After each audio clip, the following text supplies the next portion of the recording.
Morning guys, everything new under the sun. Well, what you're looking at is some satellite imagery, and I've got an article here. This is from Zero Hedge, and it says Doomsday weapon. How could the West respond to Russia's underwater nuke drone? This is kind of interesting.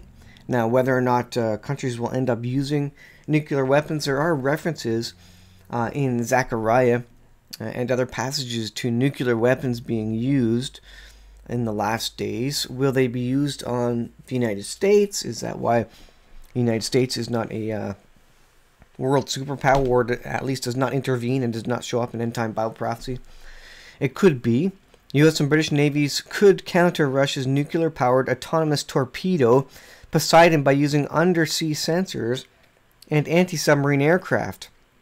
The development of the Poseidon unmanned underwater vehicle, originally known as Status 6, was first mentioned in 2015.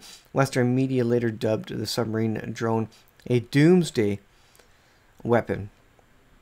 It goes on, Vladimir Putin officially confirmed the weapon's existence on his annual address to the Federal Assembly. We have developed a unmanned submersible vehicle that can move at great depths, I would say extreme depths, intercontinentally, and at the speed multiple times higher than the speed of submarines, cutting edge torpedoes of all kinds and all kinds of surface vehicles, it is said. Let me see if I can, I don't know if I can put this on. I'll go ahead and let me post the actual site here, and you can see the other image. So here is a look at the Poseidon torpedo. It is reported that the main goal of the torpedo is to deliver thermonuclear warhead to the enemy shores in order to destroy important coastal infrastructure and industrial objects, as well as ensure massive damage to the enemy's territory by subjecting vast areas to radioactive tsunamis and other devastating consequences of a nuclear explosion. Now, this would be an incredibly effective weapon, I think, to hit the enemy, whatever the enemy is, whomever the enemy is, in multiple different ways, with the nuclear fallout, with the nuclear blast, with a tsunami, like they're saying. It can destroy coastal areas, which, of course, that's where all the main locations are. So if you have a couple of these torpedoes on each coastline, you could nearly take out, the United States in terms of population centers, inflict massive damage to a point where it would significantly cripple the United States, and definitely start World War III, definitely start the whole mutually assured destruction scenario where the U.S. could still launch their nuclear weapons, but this could be an incredible first strike if these were ever used. Another potential use for the Poseidon torpedo is to strike U.S. aircraft carrier battle groups. On December 8, 2016, U.S. intelligence reported that on November 27th, Russia had conducted a test of nuclear-powered UAV launched from a B-90 Sarov class submarine. And it goes over there. If you look at the link in the description, basically, it describes what's going on here. Even shows a video of a submarine related to this. So pretty interesting stuff. And this is from Russia. I don't know if this will play or not. 1 minute 16 seconds. Pretty interesting technology that they're coming up with here. I guess this shows the development of a particular one. According to some reports, Poseidon can develop speeds of up to 70 knots, which is faster than any U.S. submarine or anti-ship torpedo. The operational depth of Poseidon is more than 1,000 meters, which also significantly exceeds the capabilities of U.S. submarines. So interesting stuff. Is that the Poseidon? I'm not even sure. Oh, that's a Poseidon missile inside it there. That makes sense. So there's a Poseidon underwater UAV or drone taken off there. Pretty interesting stuff. Interesting technology. It's technology that could easily be used in the last days and really spell the destruction, demise of the U.S.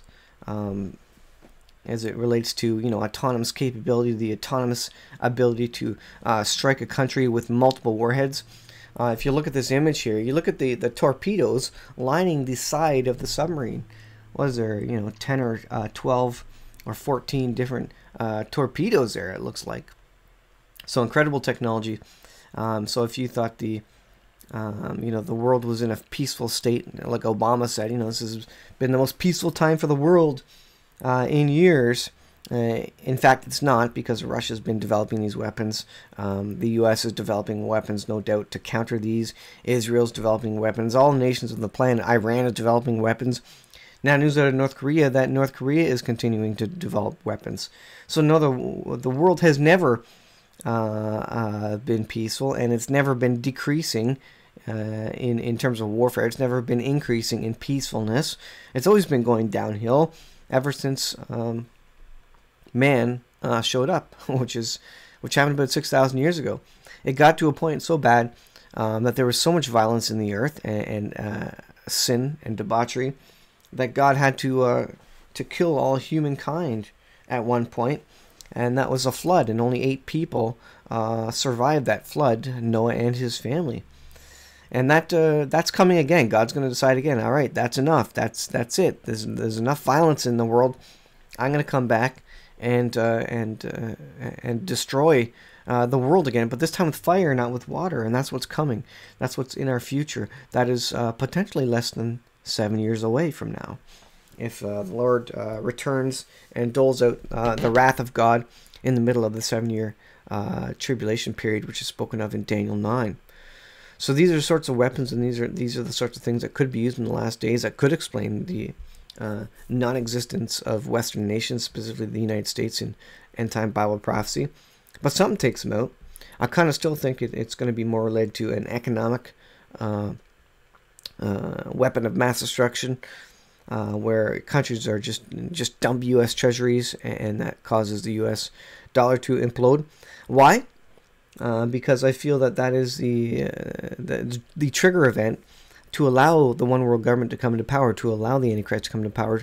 That's the only time that the whole world would allow a one world currency and a mark of the beast system, which is spoken of in Bible prophecy. You have to take the United States out of world power, world superpower status, and out of world monetary reserve status in order to move into place that mark of the beast system, that one world currency that is spoken of in end time eschatology, end time Bible prophecy. So these are interesting things, guys. Pay attention. I'll put the link in the description. Thanks for watching, and I will see you guys in the next video.